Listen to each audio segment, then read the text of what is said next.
a direct descendant of Krishna's intimate friend, Vasant, his great, great, great, great, great, great grandson, and so on.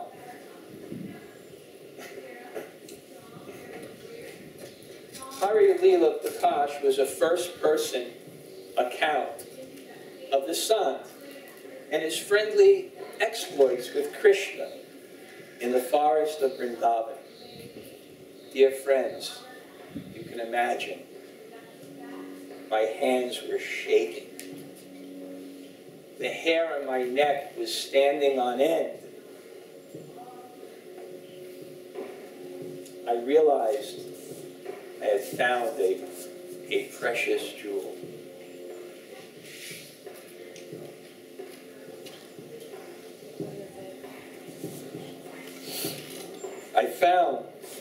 I thought as if the book wanted me to find it. Among the many fascinating aspects of the book was an excerpt from the appendix called Krishna Leela, a reasonable conception of divinity.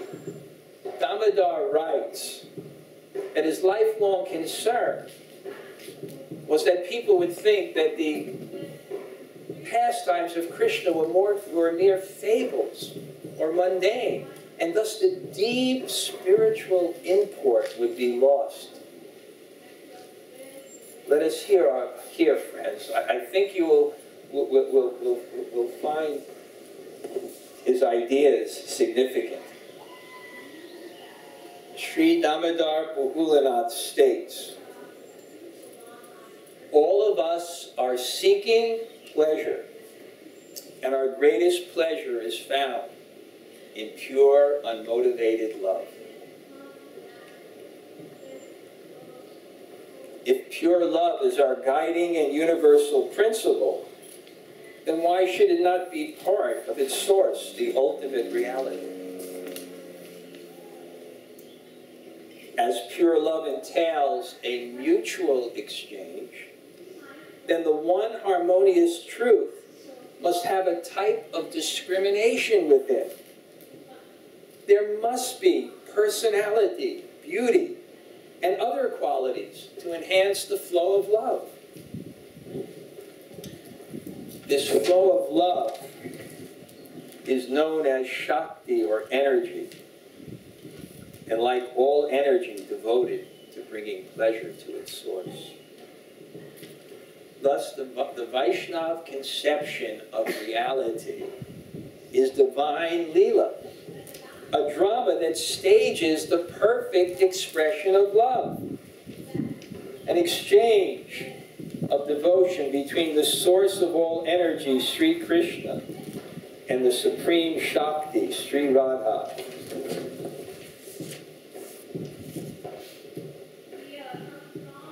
My friends, I felt like weeping. Such a deep concept, yet expressed in such simple and understandable terms. I understood now why the great Vaishnav teachers thus write of rasa, the height of divine love, as that which we appreciate gradually belongs to us by relishing these divine leelas, these divine dramas. Purity and selfless love increasingly awaken in our heart. Sri Damodar continues.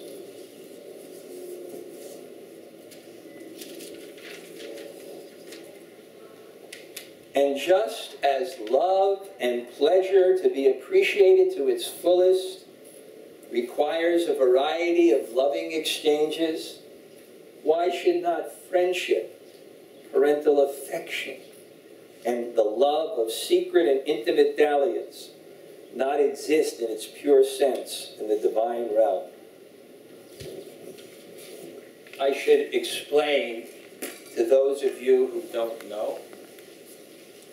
Krishna is a beautiful young cowherd that cares for his father's cows. This job afforded him the opportunity to deeply befriend other boys occupied with the same task.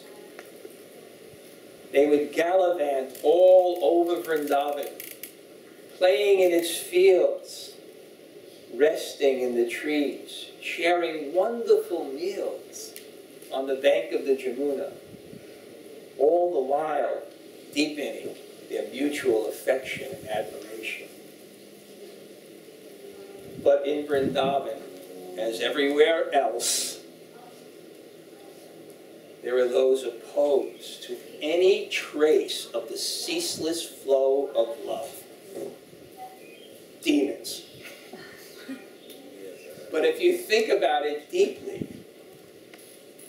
do not the opportunities, do not the challenges to love only afford opportunity to increase our affection?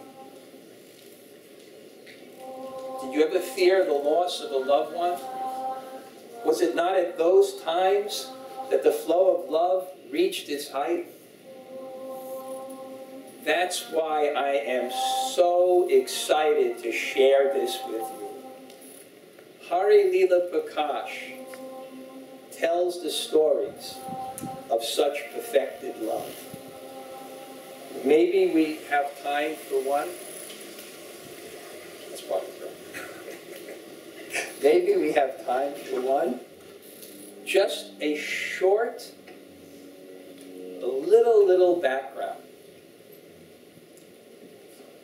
One day, the waters of the river Jamuna were visited by a multi-headed serpent named Kalia. He was poisoning the water with the stench and fumes emanating from his hideous body, causing any creature drinking or even visiting the surroundings to immediately die.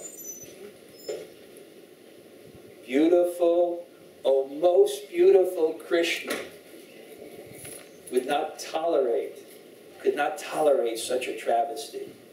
For the demon was threatening the livelihood and wonder of his home, of his family, his friends, and his loved ones. So he took the matter into his own hands.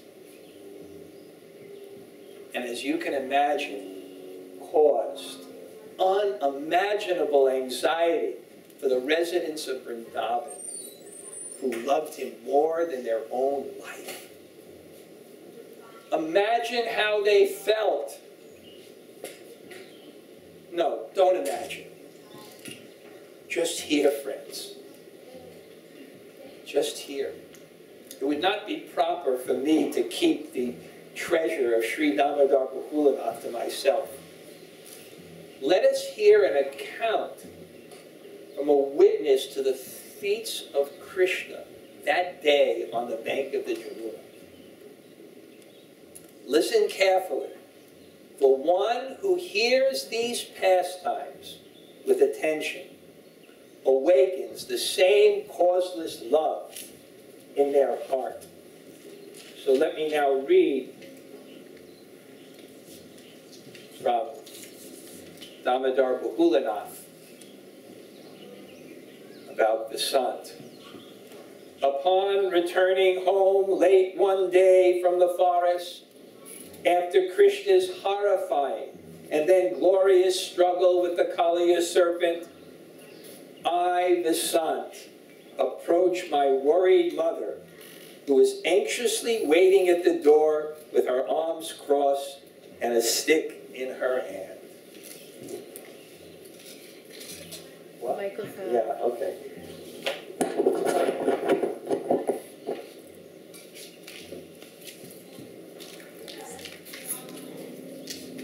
Actually, let me say that last line again, okay? Okay, so we get the